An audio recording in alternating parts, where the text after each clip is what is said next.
সনাতন কাকা কি বলবে তুমি? গৌরী গৌরী ওরা জল দাও, কেউ ওনাকে জল দাও।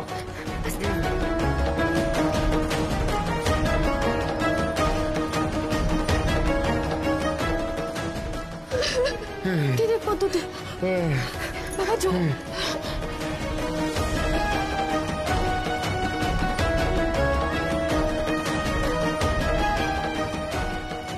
সনাতন কাকা এখন এইসব কথা ছাড়ো না, তুমি ফিরে এসেছো এটাই অনেক। তুমি শান্ত হও, এখন শান্ত হও, আমরা তো আছি এখানে।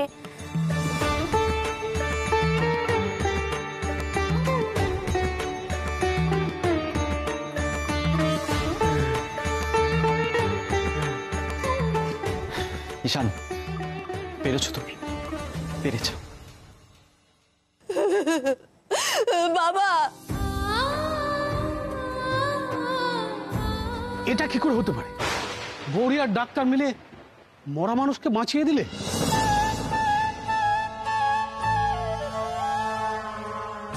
আমি তো নিজের চোখে বিশ্বাসই করতে পারছি না, সনাতন বেঁচে উঠেছে।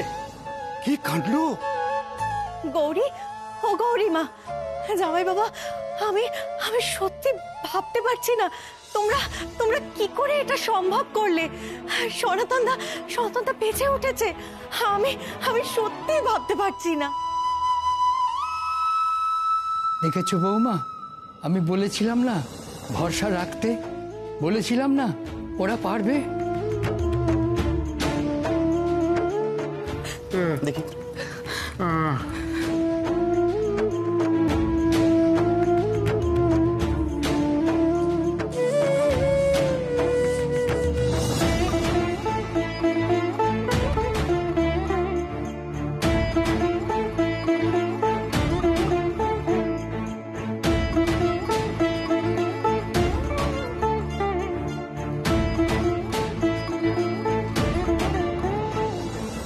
ঈশান, সনাতন সবই ঠিক আছে।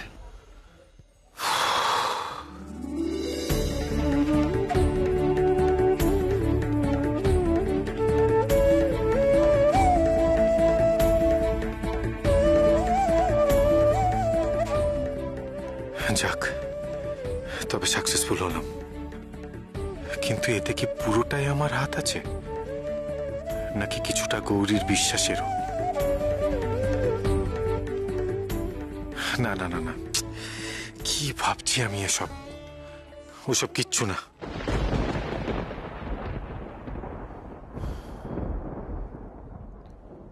পদ্ম, আর চিন্তার কিচ্ছু নেই। বিপদ কেটে গেছে, তোমার বাবা ভালো হয়ে যাবে। মাগো, মা আজ সব তোমার কৃপা মাগো। আজ তোমার জন্যই আমরা সনাতন কাকাকে ফিরে পেলাম। আস্তে আস্তে আস্তে আস্তে আস্তে। গৌরী রে, তুই দুবার আমার প্রাণ বাঁচিয়েছি, তুই সাক্ষাৎ আমার বড় মা।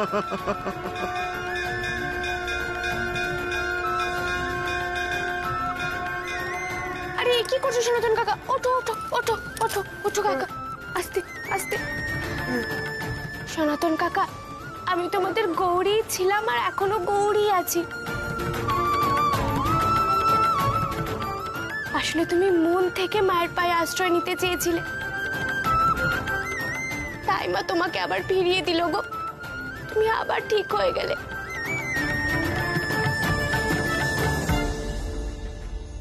বাবা জানো, গৌরী আর ডাক্তারবাবু মিলে তোমাকে যে এমন ভাবে ফিরিয়ে আনবে, এটা আমরা কেউ ভাবতে পারিনি।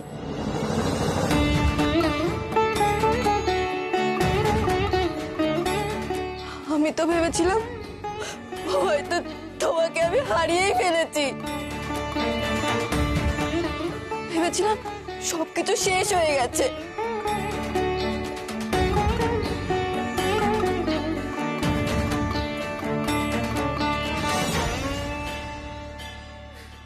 ডাক্তারবাবু, এবার আপনি আমাকে ক্ষমা করে দিন ডাক্তারবাবু।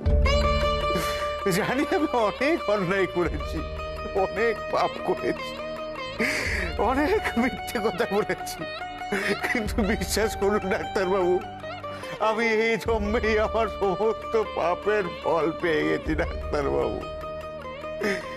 এখন আমি আমার প্রায়শ্চিত্ত করতে চাই ডাক্তারবাবু। জানি আপনার কাছে ক্ষমা চাওয়ার আমার কোনো মুখ নেই, তবুও আপনি আমাকে ক্ষমা করেছেন ডাক্তারবাবু। আপনি আমাকে বাঁচানোর জন্য এত চেষ্টা করেছেন ডাক্তারবাবু, এ কৃতজ্ঞতা আমি কোনোদিন ভুলবো না ডাক্তারবাবু, কোনোদিন ভুলবো না। না, এবার মনে হচ্ছে সনাতন যা বলছে মন থেকে বলছে। আমার কাছে ক্ষমা চাইতে হবে না সনাতন সাপুই। তুমি যদি নিজে ন্যায়ের পথ বেছে নাও তাহলেই শান্তি পাবে, আর তাতেই তোমার প্রায়শ্চিত্ত হবে।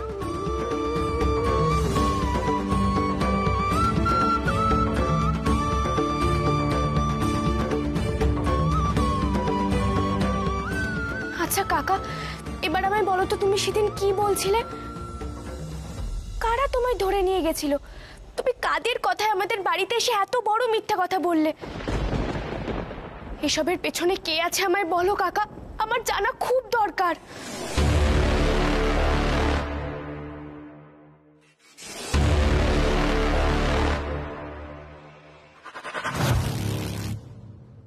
হইল মা,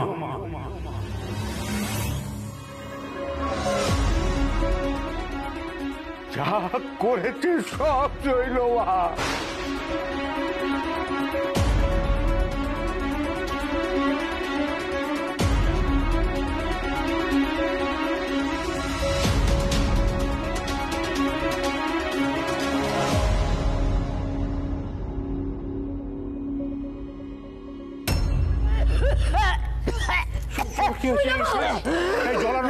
জলানো জল নিয়ে সব নেব।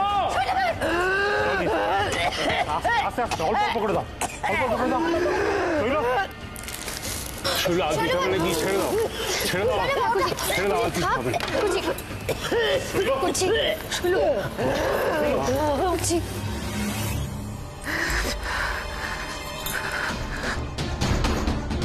কেউ তো আছে যে শৈলমায়ের নাম করছে, তাই তো শৈলমায়ের এরকম হলো।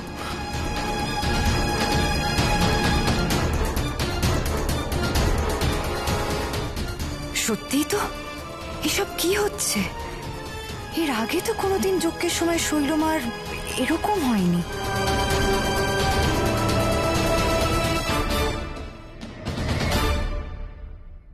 তুমি কি বলছো সেটা তুমি নিজে জানো সনাতন সাপুই? পিসিমণির নামে এসব কি বলছো তুমি? বিশ্বাস করুন ডাক্তারবাবু, আমাকে বিশ্বাস করুন, বড় মার সামনে দাঁড়িয়ে আমি যে আর মিথ্যে কথা বলতে পারি না।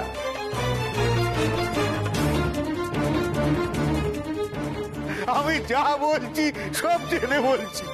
জেনে বলছো মানে? তোমার সাহস কি করে হয় পিসিমণি সম্পর্কে এই সমস্ত অপবাদ দেওয়ার?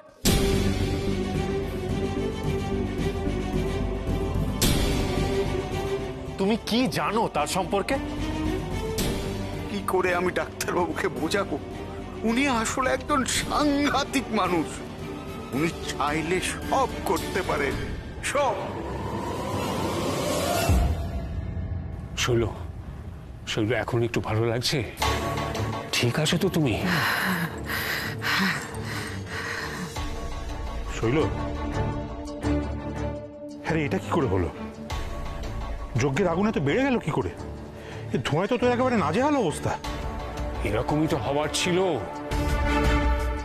কার অশুভ প্রভাব খণ্ডাবার জন্য যজ্ঞ হচ্ছে সেটা কি বুঝতে পারছো?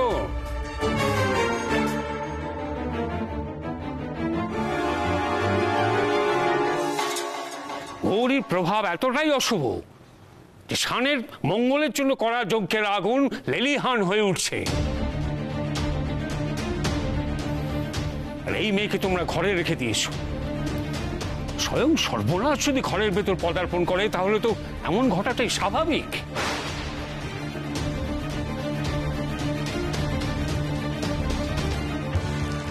ছোট কাকা শৈল সবকিছুর জন্য গৌরীমাকে দায়ী করছে। এটা কি ঠিক হচ্ছে? না না না না, গৌরীমা যে কোনো দোষ করেছে এ অন্তত আমি বিশ্বাস করি না। আবার সবটা গৌরীর ঘাড়ে গিয়ে পড়লো। কি যে অন্যায় করেছে গৌরী, আমি তো সেটাই বুঝে উঠতে পারছি না। তুমি এত অন্যায় করার পরেও আমি তোমায় ক্ষমা করে দিয়েছি সনাতন সাপুই, কিন্তু আজ এই কথার পর তুমি আবার আমার চোখে নিজের জায়গা হারালে। ঈশান, ঈশান শান্ত হও। এই সনাতন সাপুই কি বলছে তাতে কার কি এসে যায়? তুমি আর কথা বাড়িও না প্লিজ, শান্ত হও একটু। দিদির নাম? হঠাৎ করে সনাতন সাপুই দিদির নাম নিল কেন? অকারণেই? শান, আমরা যার জন্য এখানে এসেছিলাম সেটা হয়ে গেছে, আমরা বাড়ি যাই। বাড়িতে কিন্তু নিশ্চয়ই অশান্তি শুরু হয়ে গেছে। চ। ডাক্তারবাবু, আমি মিথ্যে বলছি না ডাক্তারবাবু, আপনি একবার আমাকে চুপ! তোমার মুখ থেকে আর একটা কথা শুনতে চাই না আমি। আমি জানি না যে তুমি এই কথাগুলো ভুল করে বললে নাকি এটাও তোমার কোনো চক্রান্ত, কিন্তু সনাতন সাপুই, আমি তোমাকে সাবধান করে দিচ্ছি, ভবিষ্যতে আর কোনোদিনও যদি আমার পরিবারের কারো সম্পর্কে এই ধরনের মিথ্যে অপবাদ দেওয়ার চেষ্টা করেছো, তাহলে কিন্তু আমার থেকে খারাপ আর কেউ হবে না।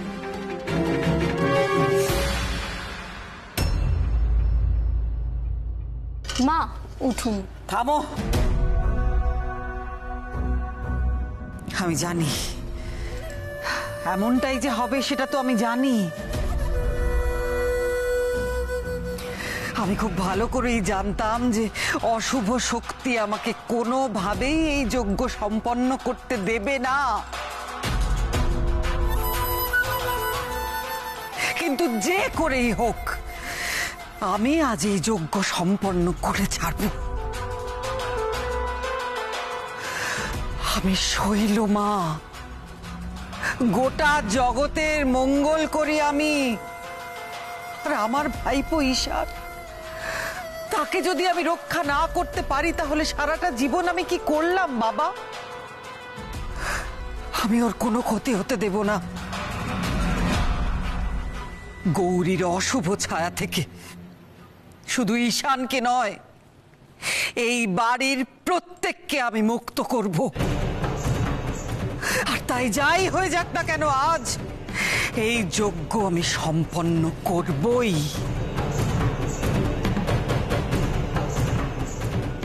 ওম হ্রিং ক্রিং ফট, ওম হ্রিং ক্রিং ফট, ওম হ্রিং ক্রিং ফট। ওরে বাবারে, শৈলমা যা শুরু করেছেন, পারলে এই যজ্ঞের আগুনেই গৌরীকে ফেলে দিত। ভাগ্যিসও নেই এখানে।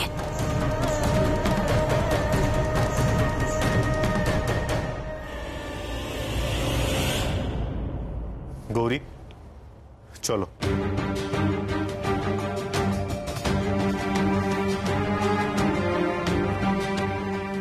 এসো, আমরা আসছি। আমি বলছি কি বাবা, এত যখন দেরি হলো, দুটো খেয়ে যাও না বাবা। না না, আজকে আর সেটা সম্ভব হবে না। আসলে গৌরী বাড়িতে কাউকে কিছু না বলে চলে এসেছে। অলরেডি বাড়িতে প্রচন্ড অশান্তি হচ্ছে। আজকে আমরা যাই। দাদু, আসছি আমরা। আসছি রে। পরে কথা হবে, যাও। পদ্ম, সনাতন কাকাকে বাড়ি নিয়ে যাস।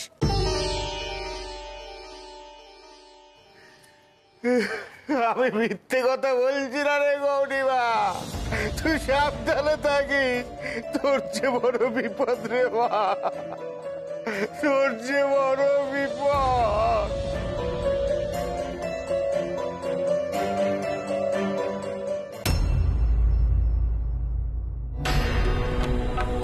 সাময়িকভাবে ঈশানের সব বিপদ আমি কাটিয়ে দিতে পেরেছি, কিন্তু ভুলে গেলে চলবে না যে এটা শুধুই সাময়িক। ঈশানের আসল বিপদ তো ঈশানের সঙ্গেই রয়েছে। আমি জানি তোমরা কেউ সেটা স্বীকার করতে চাও না, তোমরা কেউ মানতে চাও না যে ঈশানের সবচেয়ে বড় বিপদ হলো ঈশানের স্ত্রী গৌরী। ওর জন্য ঈশানকে বারবার বিপদের সম্মুখীন হতে হচ্ছে। আমি বহু দিন ধরে তোমাদের একই কথা বুঝিয়ে চলেছি, কিন্তু আমার কথা তো তোমরা কেউ শুনছই না। কিন্তু এবার আশা করছি শুনবে। দেখছো তো, চোখের সামনে দেখছো তো পর পর ঈশানের কি বিপদ হচ্ছে। আমার কথায় নয়, আমার যা বলার আমি বলে দিয়েছি। এবার তোমরা সিদ্ধান্ত নেবে নিজেদের। একটা কথা শুধু মাথায় রাখতে হবে, গৌরীকে ঈশানের কাছ থেকে যতটা দূরে সম্ভব রাখতে হবে, হবেই।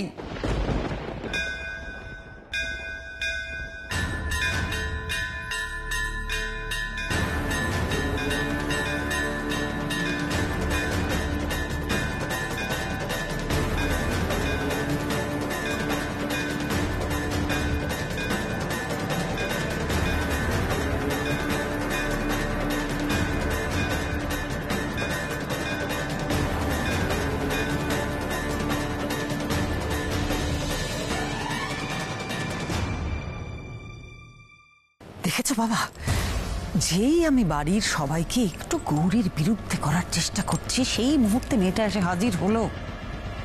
কি করবো আমি এবার? কিচ্ছু ভেবো না, তুমি একদম ঠিক পথে আছো। একটু হলেও সবার মনে বীজ ঢোকাতে পেরেছো। এবার ধীরে ধীরে সেটা কাজ করতে দাও। খুব তাড়াতাড়ি তুমি এর ফল পাবে। তারপর সময় বুঝে আবার আঘাত আনবে। ভাই, গৌরী তুমি ঠিক আছো তো? ঠিক ভাই, এই তোরা ঠিক আছিস তো? কিছু হয়নি তো?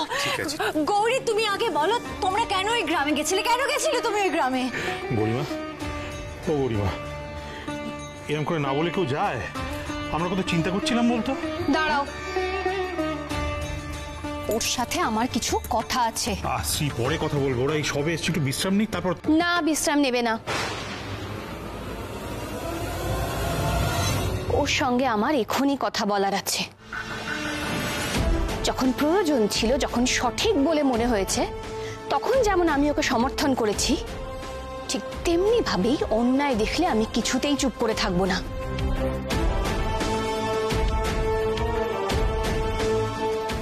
কোনো অন্যায়কে আমি সমর্থন করব না। ওকে আমার কথার উত্তর এখনই দিতে হবে।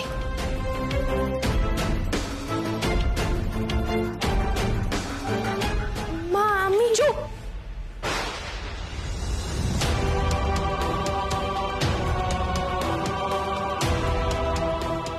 কোন দুঃসাহসে তুমি বাড়ির কাউকে কিচ্ছু না বলে একা একা ওই গ্রামে গিয়েছিলে? হ্যাঁ, কেন গিয়েছিলে?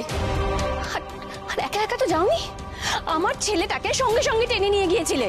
কিন্তু মা, আমি তো ডাক্তারবাবুকে নিজে নিয়ে যাইনি, উনি তো। সেটাই তো আমার সমস্যা গৌরী। তুমি কেন জেনে শুনে শানকে ওই চৌপাহাড়ি গ্রামে নিয়ে গিয়েছো, যেখান থেকে এর আগে দুবার আমার ছেলেটা প্রাণ হাতে করে বাড়িতে ফিরেছে? কেন? এরকম তো কথা ছিল না গৌরী। কথা তো ছিল তুমি আমার ছেলেটাকে রক্ষা করবে। ওর সামনে যত বিপদ আসুক তুমি ঢাল হয়ে সামনে দাঁড়াবে। কি করলে এটা তুমি? তোমার উপর তো আমি আস্থা রেখেছিলাম। আমার আস্থার এই মূল্য দিচ্ছ তুমি? মা, এখন এই কথাগুলো কি না বললেই নয়? না, নয়।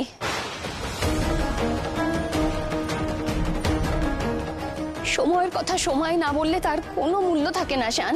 শোনো মা, মূল্যবোধের কথা না তোমার মুখে মানায় না। তাই আমি তোমাকে রিকোয়েস্ট করছি, এখন প্লিজ কোনো সিন ক্রিয়েট করো না, যাতে আমার মাথাটা গরম হয় আর আমি তোমাকে দু চারটে কথা শুনিয়ে দিই।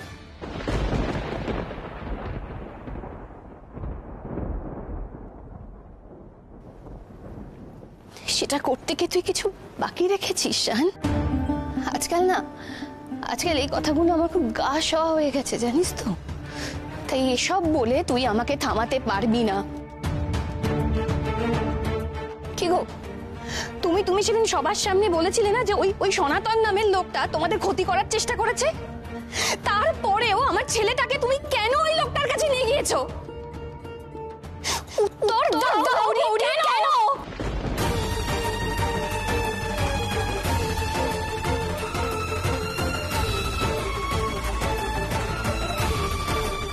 দেখছো তো, বলেছিলাম না, যে বীজ ঢেলেছো এইবার সেটা কাজ দিতে শুরু করেছে। সত্যি আমি তো ভেবেছিলাম শ্রীমতীকে বোধহয় আমরা আর পাবো না, কিন্তু এবার তো দেখছি ওকে দিয়েই কাজ করাতে হবে। আমি কি ভুল সিদ্ধান্ত নিয়েছিলাম? না না, মানে তুমি আমাকে বলো, তুমি আমাকে ভুল প্রমাণ করতে বদ্ধপরিকর হয়ে গেছে, তাই না? আচ্ছা, তোমাকে বিশ্বাস করাটাই কি আমার ভুল হয়েছিল গৌরী? হ্যাঁ, উত্তর দাও আমাকে, উত্তর দাও আমাকে। আমাকে ঠিক করে একটা কথা বলো তো, তুমি তুমি যে কি চাও? হ্যাঁ, কি চাও তুমি?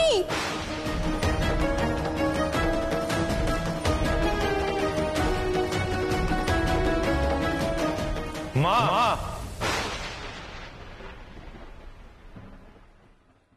আমি অনেকক্ষণ ধরে শুনছি তুমি গৌরীকে যা নয় তাই বলে চলেছ। কেন মা? গৌরী তো আমাকে হাত ধরে চৌপাড়িতে নিয়ে যায়নি। আমি সম্পূর্ণ নিজের ইচ্ছেই সেখানে গেছি। আর গৌরী তো ওখানে কোনো অসৎ উদ্দেশ্যে যায়নি। সেটা বোধহয় সব থেকে ভালো আমি আর ছোটকা জানি। তাই কোনো কিছু হলেই গৌরীর ওপর এই আঙুল ওঠাটা এবার বন্ধ হোক।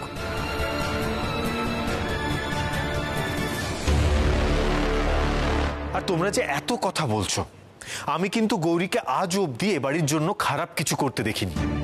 ও সবসময় যা করেছে এই বাড়ির ভালোর জন্য করতে চেয়েছে। আমি জানি না তারপরেও কেন কোনোভাবেই তোমাদের মন জয় করতে পারে না।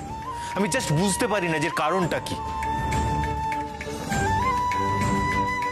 আর মা, আমি কদিন ধরে কিছু বলছি না তার মানে এই নয় যে আমি সবটা ভুলে গেছি। শান, শান, আমি তো তোর ভালোর জন্যই। থাক না মা, এতদিন যখন আমার ভালো ভাবনি তখন হঠাৎ এখন কেন ভাবতে যাচ্ছ? আমার না অভ্যেস নেই এসবের। আর একদিন আমার এই ভালোর কথা ভাবতে গিয়েই তুমি আমাকে সব কিছু থেকে দূরে সরিয়ে দিয়েছিলে। আমার জীবনটা ওলট পালট করে দিয়েছিলে। তাই আর যে যাই বলুক আমি শুনে নেব, কিন্তু আমার ভালোর জন্য তোমার কোনো কথা শুনতে আমি রাজি নই।